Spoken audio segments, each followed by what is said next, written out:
In digital Marathi, जनतेच्या हक्काचं व्यासपीठ। शिवसेना पक्ष हातून गेल्यावर उद्धव ठाकरे यांनी आज पहिल्यांदा कल्याण लोकसभेचा दौरा केला। यावेळी मुख्यमंत्री एकनाथ शिंदे यांचे कल्याण लोकसभेचे खासदार असलेले पुत्र श्रीकांत शिंदे यांना लक्ष करताना येत्या लोकसभा निवडणुकीत नुसते पाडायचे नाही तर पाताळात असे गाडायचे की पुन्हा भगव्याची गद्दारी करणाऱ्यांचा जन्म झाला नाही पाहिजे, असे आवाहन शिवसैनिकांना केले। येत्या लोकसभा निवडणुकीत श्रीकांत शिंदे यांच्या मतदारसंघात नव्याने मोर्चे बांधणी करण्यासाठी तसेच या मतदारसंघात शिवसेना उद्धव बाळासाहेब ठाकरे या पक्षाची ताकद तपासण्यासाठी उद्धव ठाकरे यांना नेवाळी मार्गे अंबरनाथ, त्यानंतर उल्हासनगर, कल्याण, डोंबिवली, मुंब्रा, कळवा असा 6 मतदारसंघाचा दौरा केला। यावेळी चौकाचौकात कार्यकर्त्यांनी गर्दी करत उद्धव ठाकरे यांचे जल्लोषात स्वागत केले।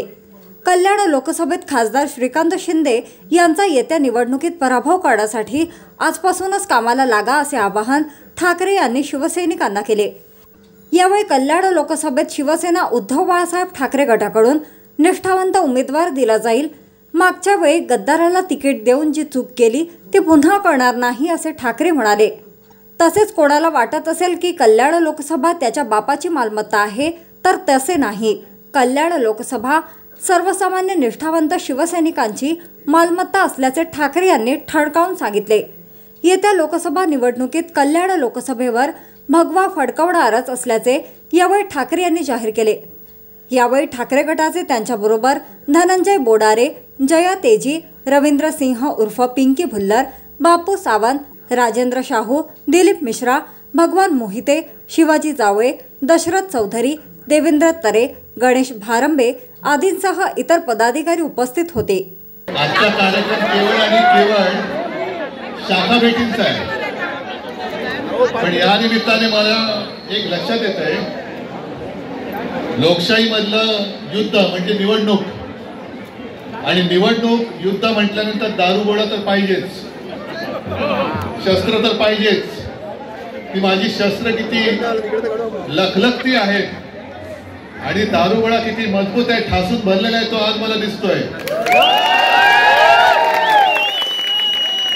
आणि या माझ्या सगळ्या शस्त्रांसमोर गद्दारीचे बुरुज काही टिकतील असं मला वाटत नाही। या लोकसभा मतदारसंघात गद्दारांची घराणेशाही गाडायला आलेलो आहे। काही थेर चालतात,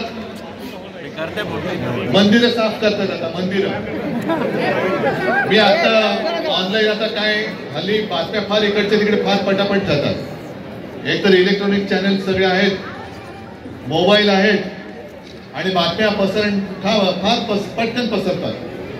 मला एक फोटो मी बघितला, आपले मिंदे दिल्लीमध्ये लादी धुवत रोज ते आहेच, तिकडे धुळी भांडी करतात, पण मंदिर साफसफाईचं थेर करतायत। नाटक होतांड मुद्दामून फोटो बघा, चकचकीत लादी आहे, चकचकीत ती घाण करतायत स्वतःची पावलं उमटून। ही सगळी होतांड आहेत, ही सगळी नाटकं आहेत। काल सुद्धा प्रधानमंत्रीजी काळाराम मंदिरात आले, त्यांनी साफसफाई केली, आनंद आहे। या निमित्ताने का होईना मंदिरामध्ये जात आहेत, साफसफाई करतायत। आपण 2018 साली जाहीर केलं होतं की आम्ही अयोध्येला जाणार आणि गेलो, शिवजन्मभूमीची माती घेऊन तिकडे गेलो राम जन्मभूमीला, आणि 1 वर्षाच्या आत थंड बसण्यामध्ये पडलेला तो खटला होता, तो सर्वोच्च न्यायालयाने घेतला आणि आपल्या बाजूने मंदिराच्या बाजूने निकाल दिला। आपण जाऊ ना, तत्पूर्वी मला नाही वाटत पंतप्रधान कधी गेले होते, आपण गेल्यानंतर गेलो।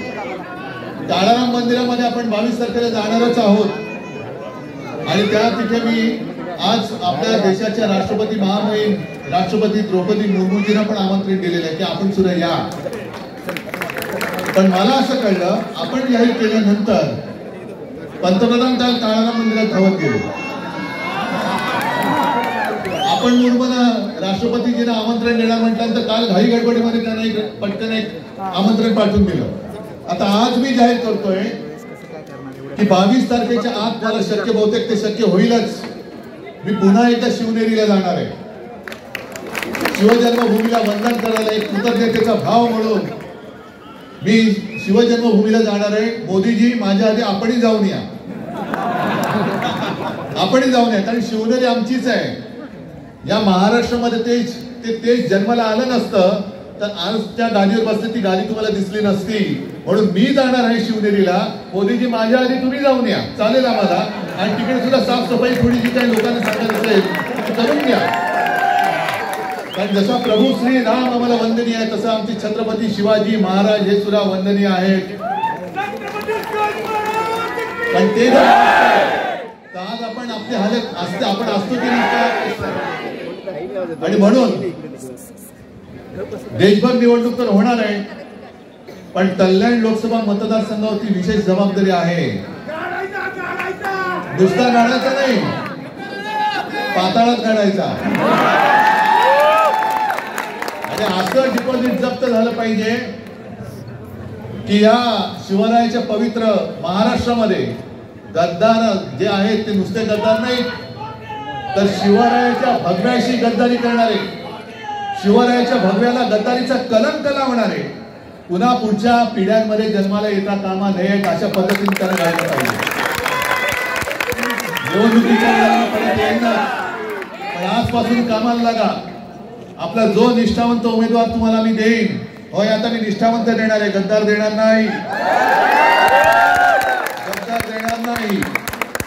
आता त्यावेळेला ती एक चूक माझी झाली, कारण आपल्या घरातले त्यांना मानत होतो, पण यांना धुणी भांडीच करायची होती. म्हणून हे सुरतेला गेले, गुवाहाटीला गेले आणि रोज दिल्लीची धुणी भांडी करतायत. म्हणून त्यांना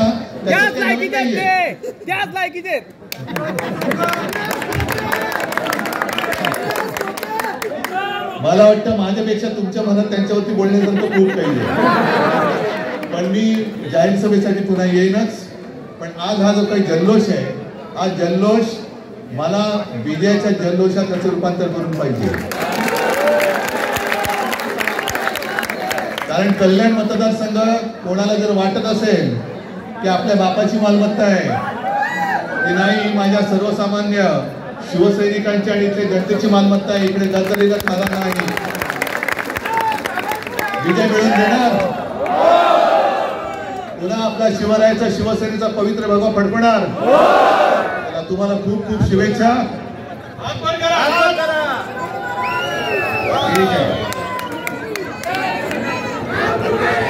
ठीक आहे, मी जास्त भाषण करणार नाही. 23 जानेवारीला मी नाशिकला बोलणारच आहे. तो तर आपल्याला सगळ्यांना मी शुभेच्छा देतो. धन्यवाद.